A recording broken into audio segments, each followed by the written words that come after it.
প্রথম প্রসঙ্গ হচ্ছে এতেকাফ। কারণ 20 তারিখ আমাদের ভাইরা যারা, বোনরা যারা এতেকাফ করবেন, তো 20 তারিখ থেকে 20 রমজান থেকে এতেকাফ শুরু হয়ে যাবে। সুতরাং আমরা আজকে এতেকাফ বিষয়ে কিছু গুরুত্বপূর্ণ কথা বলা দরকার। এরপরে 21 তারিখ থেকে লাইলাতুল কদর কোন রাতে হয়, আমরা কালকে লাইলাতুল কদর নিয়ে কিছু কথা বলা দরকার। এরপরে জাকাত আছে, সদকাতুল ফিতর আছে, প্রত্যেকদিন পুরা রমজান ব্যাপী কিছু জিনিসপত্র থাকে যেগুলো আমরা আগ থেকে একটু কথাবার্তা বলে নিলে আপনাদের জন্য সুবিধা হয়। আমরা আজকে এতেকাফ নিয়ে প্রথমে আমরা দরসুল হাদিসে পাকের আলোকে এতেকাফ। عن عائشة رضي الله تعالى عنها أن النبي صلى الله عليه وسلم كان يعتكف الأشهر الأواخر من رمضان حتى توفاه الله ثم اعتكف أزواجه من بعده متفق عليه। হযরতে আয়েশা সিদ্দিকা রাদিয়াল্লাহু তাআলা আনহা ইরশাদ করেন, আমার নবী সাল্লাল্লাহু আলাইহি ওয়াসাল্লাম আমার নবীর পুরা জীবনে রমজানের শেষ 10 দিন ইতিকাফ করতেন। কানা ইয়াতাকিফু, he used to do this ইতিকাফ 10 days ইতিকাফ in the month of Ramadan. এটা আমার নবীর পুরা জীবনে করেছেন। কি বলেছে? হাত্তা তাওয়াফাহুল্লাহ, আমার নবীর ইন্তেকালের আগ মুহূর্ত পর্যন্ত আমরা নবী রমজানের শেষ 10 দিন ইতিকাফ করতেন। সুম্মা আতাকাফা আজওয়াজুহু মিন বাদিহি, আমার নবীর পরে আমার নবীর আজওয়াজে মুতাহারা অর্থাৎ আমাদের আম্মা জানগণ এই ধারাবাহিকতায় ইতিকাফ করতেন। আমরা পরে মাসলাগতভাবে পরে আসবো ইনশাআল্লাহ। এর পরবর্তীতে عن ابي هريره رضي الله تعالى عنه قال كان النبي صلى الله عليه وسلم يعتكف في كل رمضان 10 ايام فلما كان العام الذي قبض فيه اعتكف 20 يوما رواه البخاري وابن ماجه। ইমাম বুখারী এবং ইমাম ইবনে মাজাহ রওয়ায়াত করেছেন স্বশ কিতাবের মধ্যে। হযরত আবু হুরায়রা রাদিয়াল্লাহু তাআলা আনহু থেকে বর্ণিত, উনি বলেন, আমার নবী সাল্লাল্লাহু আলাইহি ওয়াসাল্লাম রমজানের শেষ 10 দিন ইতিকাফ করতেন মৃত্যুর আগ পর্যন্ত। কিন্তু আমার নবী যেই বৎসর ইন্তেকাল করেছেন, যেই বৎসর আল্লাহর দরবারে চলে গেছেন, সেই বৎসর আমার নবী 10 দিনের পরিবর্তে 20 দিন ইতিকাফ করেছেন। আমার নবী সেই বৎসর 20 দিন অর্থাৎ 20 রোজা ইতিকাফ করেছেন। এই বুখারী শরীফের মধ্যে এসেছে, ইবনে মাজাহ শরীফের মধ্যেও এসেছে।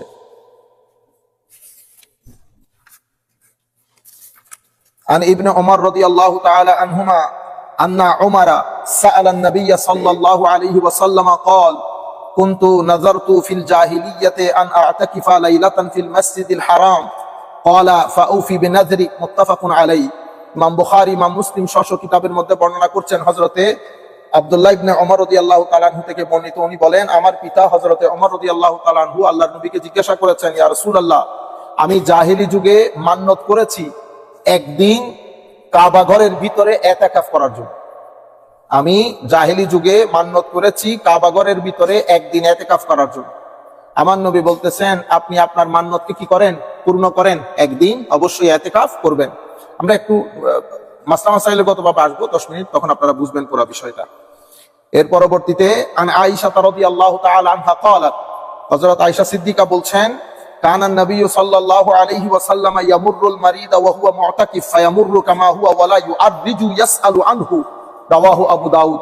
হযরতে আবু দাউদ, ইমাম আবু দাউদ বর্ণনা করেন হযরত আয়েশা সিদ্দিকা রাদিয়াল্লাহু তাআলা আনহা থেকে, আমার আম্মা আয়েশা সিদ্দিকা রাদিয়াল্লাহু তাআলা আনহা বলছেন, হুজুরে করিম সাল্লাল্লাহু আলাইহি ওয়াসাল্লাম যখন ইতিকাফ করতেন, ইতিকাফের সময় মসজিদ থেকে বের হওয়া যায় না, মসজিদ থেকে বের হওয়া যায় না কিছু নির্দিষ্ট কারণে।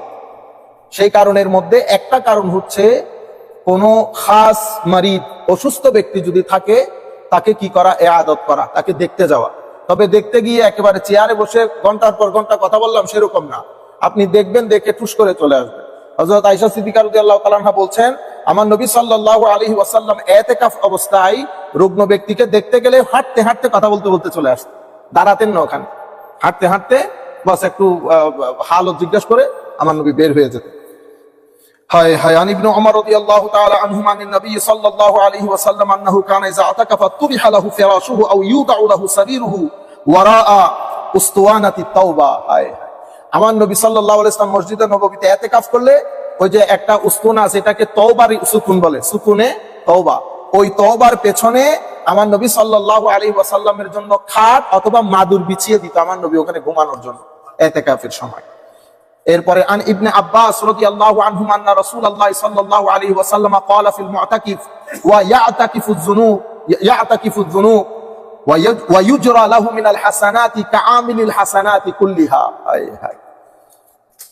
ইতিকাফের মাধ্যমে আমার নবী ইরশাদ করছেন, ইতিকাফের মাধ্যমে পাপগুলো মোচন হয়ে যায়। ওয়া ইউজরা লাহু মিনাল হাসানাত, এবং অনেক আমলকারী আমল করলে পুরা বছর যতটুকুন সওয়াব হয়, মুতাকিফের ইতিকাফের মাধ্যমে অতটুকুন সওয়াব। এবং আমার নবী সাল্লাল্লাহু আলাইহি ওয়াসাল্লাম ইরশাদ করছেন, আন ইবনে আব্বাস রাদিয়াল্লাহু আনহুমা আনিন নবী সাল্লাল্লাহু আলাইহি ওয়াসাল্লাম ক্বালা মান ইতাকাফা ইয়াওমান ইবতিগা ওয়াজহিল্লাহ জাআলাল্লাহু বাইনাহু ওয়া বাইনান নারি সালাসা খানাদিক কুল্লু খানদাকিন আবআদু মিম্মা বাইনাল খাফিকাইন রাওয়াহু তাবারানী বিইসনাদিন জাইয়্যিদ।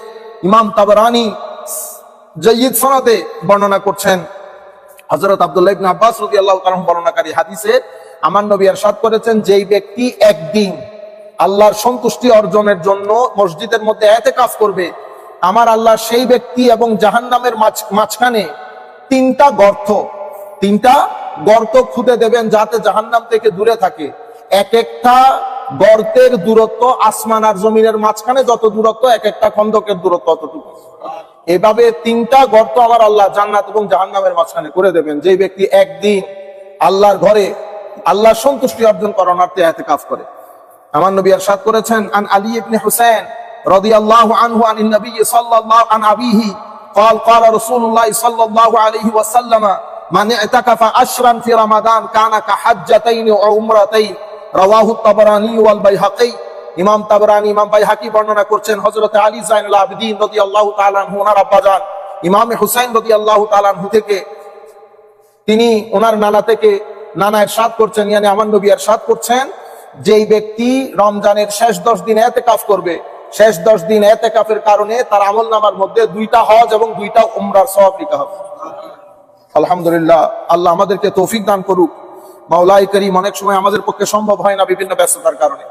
আল্লাহ যেন আমাদের ইন্তেকালের আগে কয়েকটা ইতিকাফ আমাদের তকদিরে নসিব করেন যেন। আন আয়েশা রাদিয়াল্লাহু তাআলা আন্না রাসূলুল্লাহ সাল্লাল্লাহু আলাইহি ওয়াসাল্লাম قال تحروا ليلة القدر في الوتر من العشر الأواخر وفي رواية في السبع الأواخر من رمضان متفق عليه।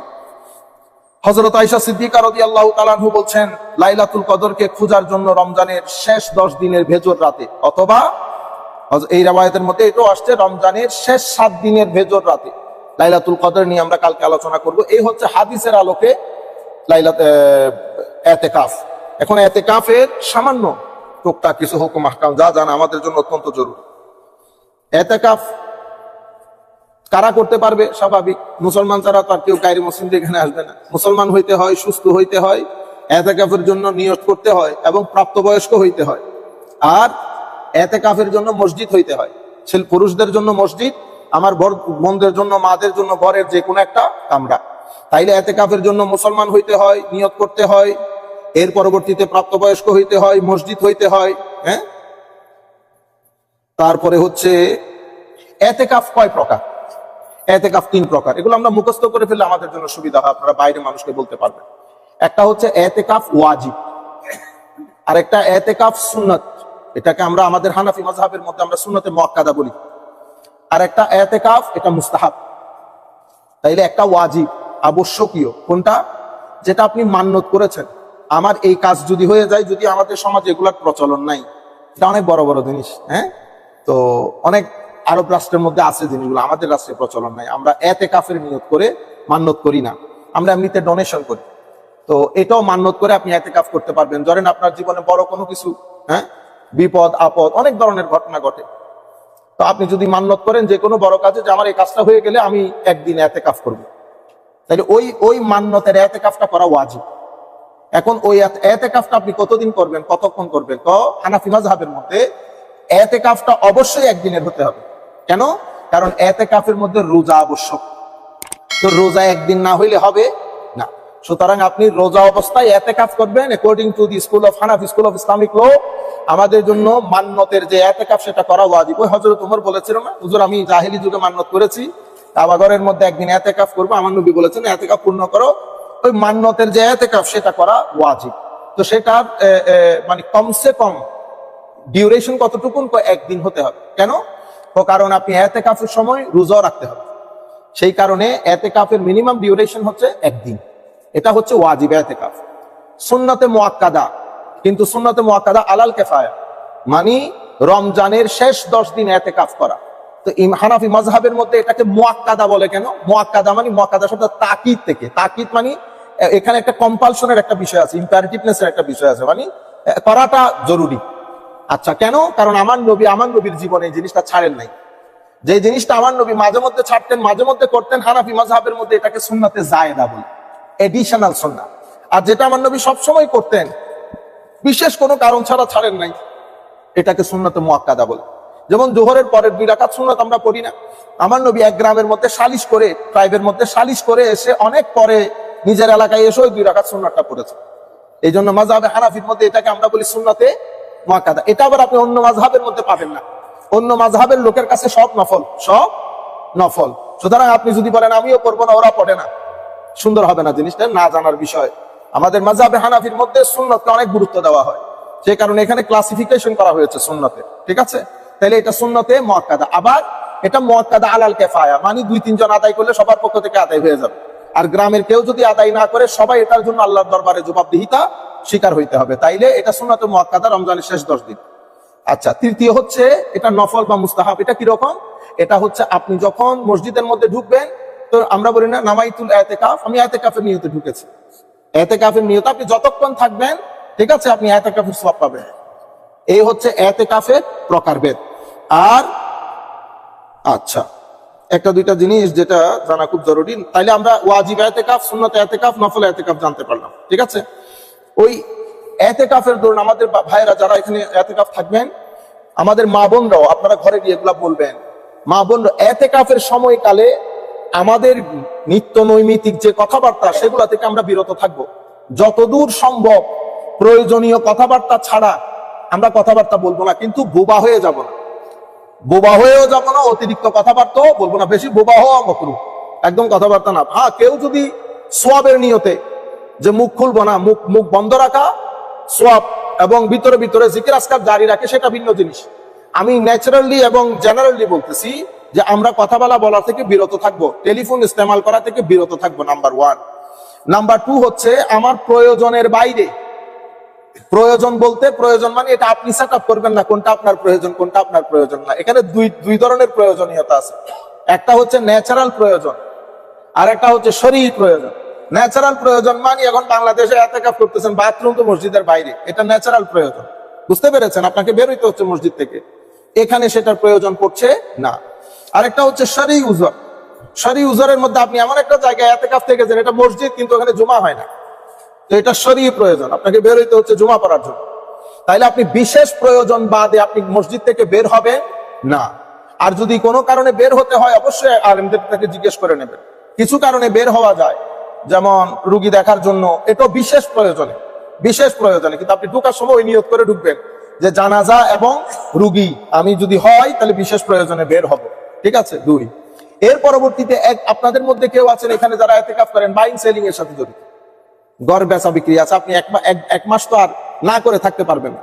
আপনি ইতিকাফ অবস্থায় এই বেচা বিক্রি গুলো সংক্ষিপ্ত কথাবার্তার মধ্যে, উলামায়ে কেরামের ফিকহ কিতাবের মধ্যে, যদি আমি ওই বিষয়ের মানুষ না, আমার এমনি তো এগুলা কথা বলতে ভয় করে, বুঝতে পেরেছেন? ওই টুকটাক বলি আর কি কিতাবপত্র থেকে। তো উলামায়ে কেরাম বলেছেন বাইং সেলিং এর ক্ষেত্রে শুধুমাত্র প্রপোজাল এন্ড অ্যাকসেপ্টেন্স এতটুকুনের মধ্যে সীমাবদ্ধ থাকাটা জরুরি। তবে আপনি ব্যবসাপাতি যদি আপনার থাকে, যেমন এই আমাদের আতাবাই ঢুকছে, তো এখন ওনার ওখানে তো আছে, মালপত্র অর্ডার করতে হয়, উনি মালপত্র অর্ডার করতে পারবেন, মালপত্র ছাড়িয়ে নিতে হয়, মালপত্র ছাড়িয়ে নিতে পারবেন। অর্থাৎ যতটুকুন টুকটাকের মধ্যে সারানো যায় অতটুকুন করতে পারবে, কোনো অসুবিধা নাই। কিন্তু একদম ব্যবসার ভিতরে যদি ঢুকে যায় তাহলে তার ইতিকাফ হইল না। আমি মনে করতেছি আপনাদেরকে বুঝাইতে পারতেছি, মানে একদম বেশি না, সামান্য ভিতরে কেউ ঘর বাড়ি ভাই সেল করে, উনি ওই অতটুকু কথাবার্তা বলতে পারে। এখন লম্বা যদি টেলিফোনের মধ্যে ঘন্টার পর ঘন্টা তাহলে তো ইতিকাফ হইল না। এখন ওনারা সময়গুলো কিভাবে অতিবাহিত করবেন? ইতিকাফ মানে হচ্ছে নিজেকে আল্লাহর ঘরে আবদ্ধ রাখা। আপনি আল্লাহর ঘরে মেহমান হিসেবে 10 দিন থাকবেন। তো আল্লাহর ঘরে মেহমান হিসেবে থাকলে আমাদের দায়িত্ব হচ্ছে, আমরা নফল ইবাদত আছে, কোরআনে পাকের তিলাওয়াত আছে, দরুদ শরীফ আছে, সবচেয়ে গুরুত্বপূর্ণ হচ্ছে ইলম শিখা, জ্ঞান শিখা। আপনি মাসলা মাসাইল শিখলেন, আমাদের এখানে ইমাম সাহেবরা আছে, আমাদের কামরান আছে, মুসাদ্দিক আছে, আমি গরিব আছি, আমরা যে কোনো একজন আলেমদেরকে ডেকে নামাজের মাসলা মাসাইল বা বিভিন্ন মাসলা মাসাইল, ওনারা কোনো একটা কিতাব নিয়ে আলাপ আলোচনা করলো। ইলম শিখা হচ্ছে সর্বোত্তম ইবাদত। এরপরে আপনি বেশিরভাগ সময় চেষ্টা করবেন আপনার মধ্যে একটা চার্ট হয়ে যায়, 10 দিনের একটা চার্ট করে ফেলবেন। অথবা আপনারা যদি চান যারা এতেকাফ করবেন আমরা চার্ট করে দেবো, আমরা কতক্ষণ ঘুমাবো, কতক্ষণে উঠবো, কতক্ষণ কি করব, কয়টা থেকে কয়টা পর্যন্ত তিলাওয়াতে কোরআন করব। এগুলা করলে এতেকাফ চমৎকার কাটবে। 10 দিনের পর আপনি বুঝতে পারবেন কতটুকুন আপনি আর্ন করেছেন। সওয়াবের খাতা তো আল্লাহর খাতাই থাকবে, কিন্তু আপনি বুঝতে পারবেন যে আমি এতবার দরুদ করেছি, এতবার কোরআনের তিলাওয়াত করেছি, এতবার জিকির করেছি, এই মাসলা মাসাইল গুলা শিখেছি, এই কিতাব শেষ করেছি। তাইলে এতেকাফটা চমৎকার, এবং যেই উদ্দেশ্যে এতেকাফ, স্পিরিচুয়াল রিট্রিট, এটা ওই আন্দাজে আপনি বাস্তবায়ন করতে পারবেন। বাকি কথাগুলো ইনশাআল্লাহ আমরা প্রয়োজন স্বার্থে বলবো। ওয়া মা আলাইনা ইল্লাল বালাগুল মুবিন। আসসালামু আলাইকুম ওয়া রাহমাতুল্লাহ।